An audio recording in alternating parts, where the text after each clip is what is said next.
source material. Right. We're not looking at, policy papers or economic forecasts. We are diving into descriptive poetry, specifically excerpts from a beautiful Tamil poem. It's titled Pollachi's Glory, an Ode to Anamalai's Embrace. And that's a fascinating challenge, isn't it? Because we're using highly figurative language, emotion, metaphor, literary tribute, to try and extract hard geographical and cultural insights. Yeah. This text, it really functions as an intense celebration. Yeah. It captures the core identity of Pollachi and its almost spiritual protective relationship with the Anaimalai mountain range. And the author is Jaya Saharan. What's so interesting and what stands out immediately is that this is not just a casual homespun tribute. Not at all. You see, the author has this serious list of academic credentials right after his name. It signals that this praise is coming from a place of deep intellectual connection and informed knowledge. That's a key nugget for you to hold on to. It means this isn't just sentimentality, it's a form of high art. It's local reverence that's been elevated by considered knowledge. It gives it a kind of validity. Exactly. It gives validity and structure to the personal emotion. So the central question we're pursuing today is this. What specific blend of landscape, climate, and community allows Pollachi to inspire such profound pride, overwhelming joy, and, powerful poetry? A great place to start is right at the beginning. The poem opens with this bold declaration of pride. Right. It says Pollachi is speaking of its own glory. Yes, Pollachi pesum perumai. But that glory isn't self-contained. It's immediately linked to the greater environment. And that link is defined by the mountain. The text states that Pollachi exists in the support or embrace of Anaimalai. Right. Anaimalai ad Haravil Pollachi. And that's not just saying they are, neighbors on a map. No, it implies a critical, necessary dynamic. It suggests a relationship of care, of protection. The word used there, adharvo, it means support, shelter, or backing. So it's foundational. It is. If we connect this to the bigger picture, it suggests the mountains are not just scenic backdrops. They're the practical and, I think, the metaphysical source of the region's stability. Protecting it, supplying its water. Exactly. What's fascinating to me here is how immediately that physical relationship translates into the speaker's emotional experience. It's instant, isn't it? Yeah, the poem follows up right away by stating, "In Pollachi's blessing, I am carefree and joyful." He uses the phrase nanulasi. It's such a powerful equation. Yeah. Regional prosperity equals individual joy. The success and stability of the place directly produces this state of personal happiness and relaxation. And this is where the poem takes a huge leap. It is. This is where local identity takes on a kind of national significance. The speaker, feeling this internal peace, then proclaims that they are aimed at the purpose of India. That is a phenomenal conceptual jump. I mean, you go from the specific geography of Pollachi to being ready for a national aspiration. It really is, and it raises an important question that I think the author intends for us to consider. What is the relationship between the well-being of a region and the readiness of its citizens? The author seems to suggest that when a landscape is blessed, when it's protective and produces contentment, the individual is then perfectly positioned for civic duty. So contemplating the beauty of Pollachi for this poet is a patriotic act. In a way, yes. This is the grand claim. Okay, so now let's get specific. Let's shift from that abstract glory to the specific sensory details that bring this location vividly to life, starting with the air and water. Well, the focus quickly zeroes in on the gentle breeze, the famous south wind, known regionally as the tendril. And this isn't just any cooling wind, is it? It's a culturally celebrated phenomenon in Tamil literature. It is, and the poem doesn't let it stay abstract. It immediately grounds that breeze by defining its origin, the Aliyar River. So that tells you the quality of the air. It's moist, fresh, and cool, drawn directly from that local water source. The sensory details confirm the geography. Absolutely. And that theme of coolness, of refreshment, is then taken to an extreme when the poem focuses on a specific high-altitude location. Yeah. Valparai. Right. This is a place where the speaker is profoundly cooled down, or as the poem says, jilagi, by the intense chill of the air. And here's where it gets really interesting, I think. It moves beyond mere climate description and into this really complex poetry. Oh, yes. The description of Valparai is striking.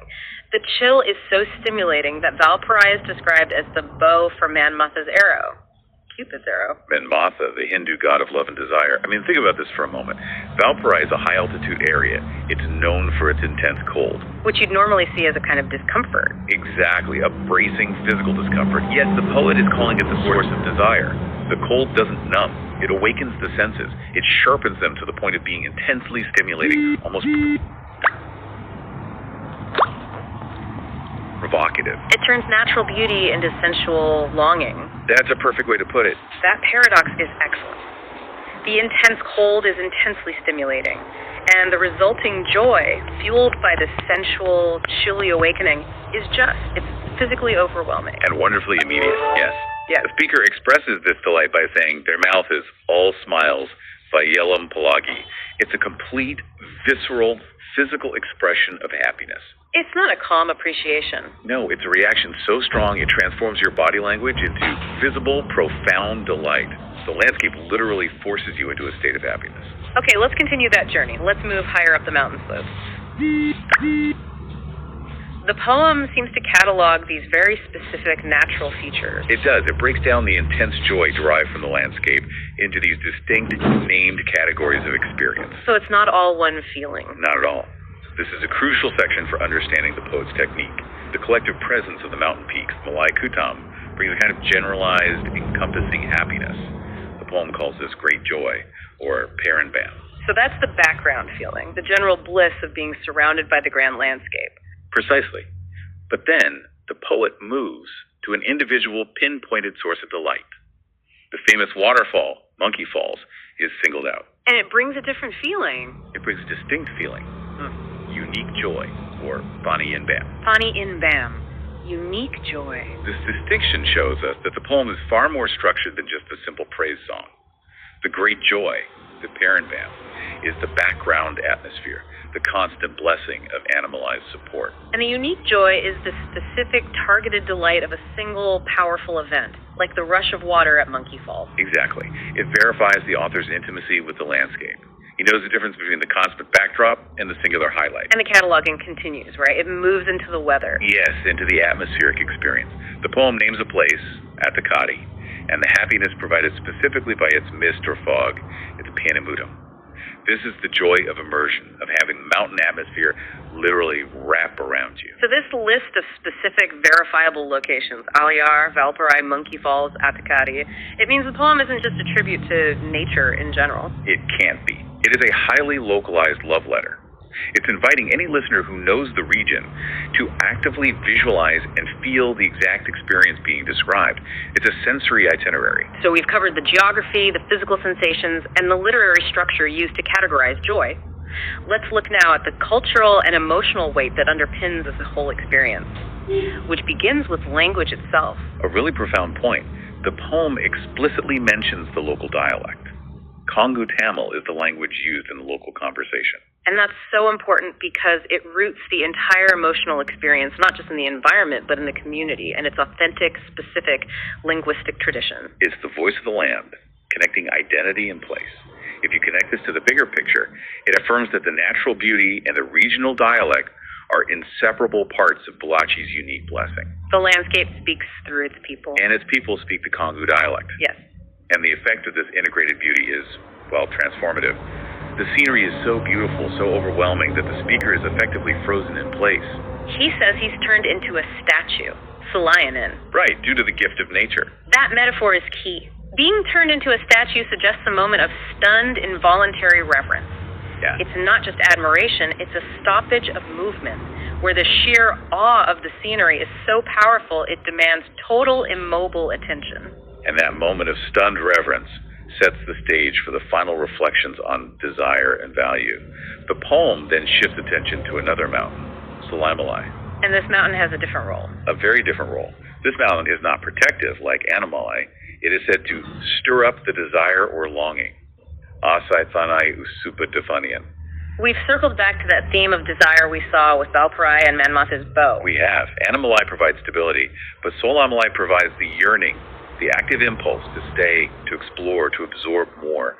It's the mountain that generates the romantic longing for the place itself. It's a brilliant structural choice, that duality. It is. The poet offers two different mountain relationships. One of comforting stability, which is ANAMALAI, and one of stirring, proactive desire from ANAMALAI. Both are necessary for the perfect expression of love for the region. So the ultimate effect of all these elements combined, the support, the unique joys, the linguistic connection, and the desire, is a complete captivation. A total captivation. The scenes are so magnificent, the poem claims they literally plunder the senses.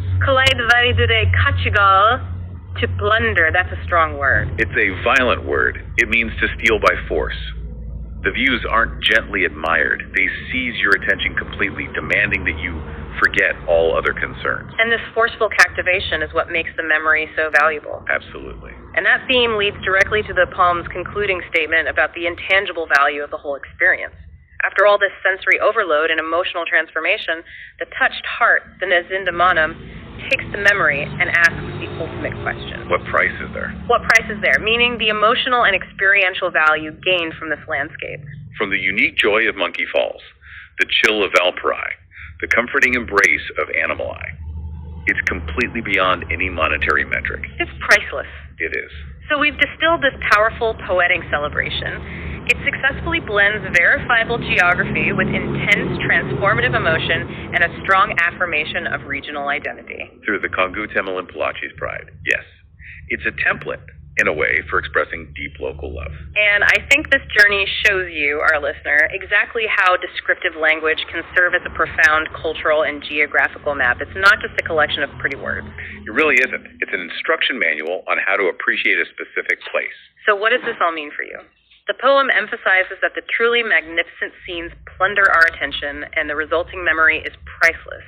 The poet explicitly asks, what price is there? Right.